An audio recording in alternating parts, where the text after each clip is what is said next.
देखिए, श्री अमरनाथ जी यात्रा 2026 3 जुलाई से आरंभ हो रही है और यात्रा हमारे सबके लिए एक बहुत ही इम्पोर्टेंट पर्व है और जिसमें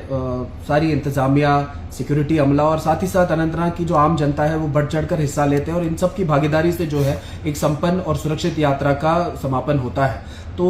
इस साल अनंतनाग पुलिस जो है वो पूरी तरीके से तैयार है यात्रा को संपन्न करने के लिए। इस वर्ष हमने 140 सीएपीएफ कंपनीज की जो है डिप्लॉयमेंट पूरे जिले में की हुई है और साथ ही साथ specialized QRT, specialized teams of MRTs, NDRF, SDRF, mark 4, snow leopard जैसी जो स्पेशल विंग्स है जेएंडके पुलिस की, उनकी भी तैनाती की जा रही है। सीसीटीवी कवरेज पे इस साल हमने जो है ज़्यादा तवज्जो दिया हुआ है। पूरे क्षेत्र में जो है 400 से ज़्यादा सीसीटीवी कैमराज इंस्टॉल किए गए हैं जिनकी मॉनिटरिंग हम कर रहे हैं। साथ ही साथ इस वर्ष हमने एक पहल की हुई है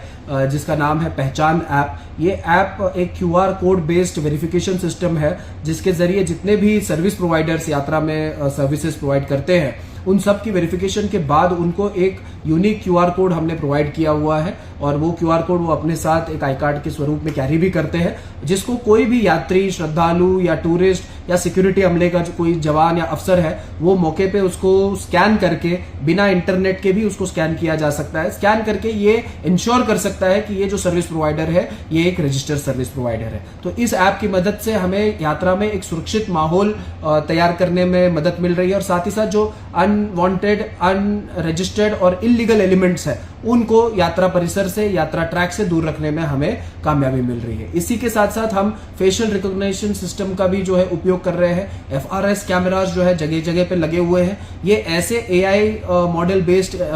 कैमराज है जो फेशियल स्कैनिंग के जरिए आइडेंटिफाई करते हैं कि व्यक्ति जो है जिसकी स्कैनिंग की जा रही है वो किसी तरीके से ओजीडब्ल्यू, टेरर सपोर्टर या किसी भी इलीगल एक्टिविटी में मुलव्वस तो नहीं है। तो इसके जरिए भी जो है हम यात्रा ट्रैक और यात्रा परिसर को अनवांटेड जो इलीगल एलिमेंट्स है उनसे दूर रखने में कामयाब हो रहे हैं। तो ये जो सारे प्रयास किए जा रहे हैं ये यात्रा और यात्रियों को सुरक्षित बनाने के लिए किए जा रहे हैं और मुझे पूरा यकीन है कि अनंतनाग की जो आम जनता है उनके भागीदारी से इस वर्ष की यात्रा भी जो है सुरक्षित और कामयाब संपन्न होगी।